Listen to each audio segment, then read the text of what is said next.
Transit is the big holdup, it seems, for the state budget, at least a big part of it. Could Uber be the answer to this? That question raising some eyebrows as that rideshare service wants to possibly benefit from the budget that's now 65 days late. 65 days late. CBS 21's TJ Anthony joining us live outside the Capitol. He spoke with taxpayers and party leaders about this.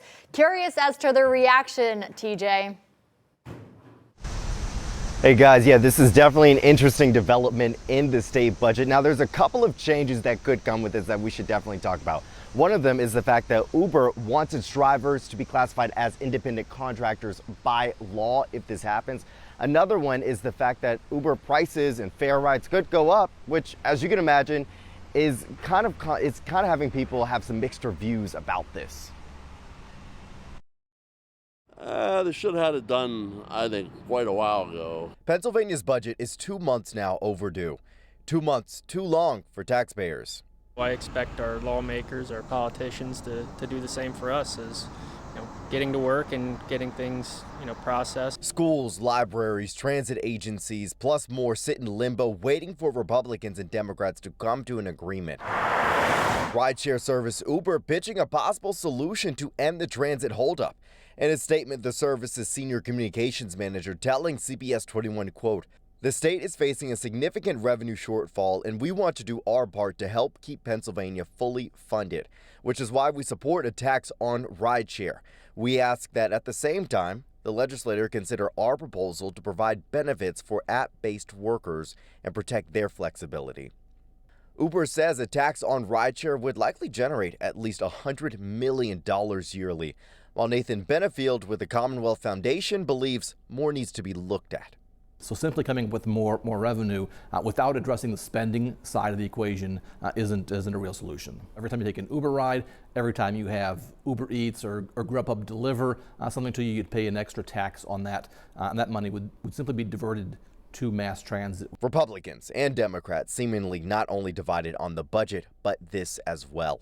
In a statement, a spokesperson for the Democratic House Majority Leader addressed the proposal, saying, "Depriving workers of legal protections and basic benefits such as health care and Social Security in exchange for a 4% contribution to a flexible savings account is no bargain for the taxpayers left with the tab." While Kate Flessner, a spokesperson for the Senate Republican caucus, said in a statement, "These approaches would be a fair and reasonable way to bring uniformity to rideshare companies while helping to ensure they continue to have a strong presence in PA." No, I don't want that, but if it's the only option going forward, then we got to get something done. And overall, the taxpayers I spoke to today say they really just want this budget to be passed. Now, it's important to note that there has been a push in the past for rideshare drivers to be seen as independent contractors. For now, reporting live in Harrisburg, I'm TJ Anthony, CBS 21 News. Back to you.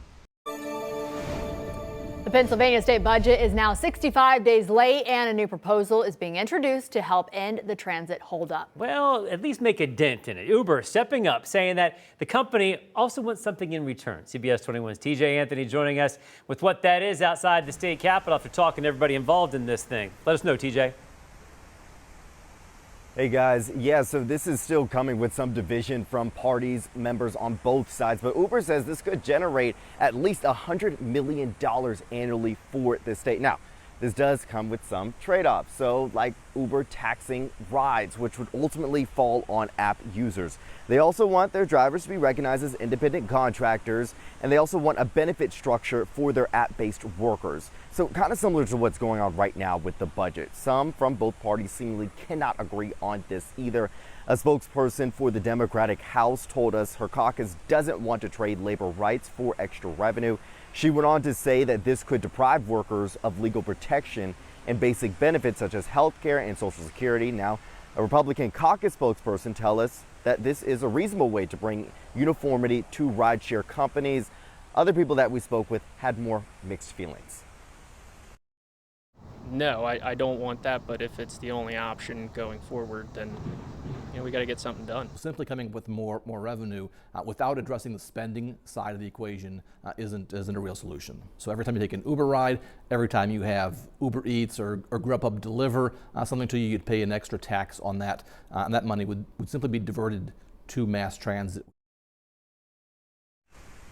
And now happening in other states, some of the rideshare drivers there are recognized as independent workers and contractors, unlike Pennsylvania. But it's important to note that there has been push in the past in our state for rideshare drivers to be recognized as independent contractors.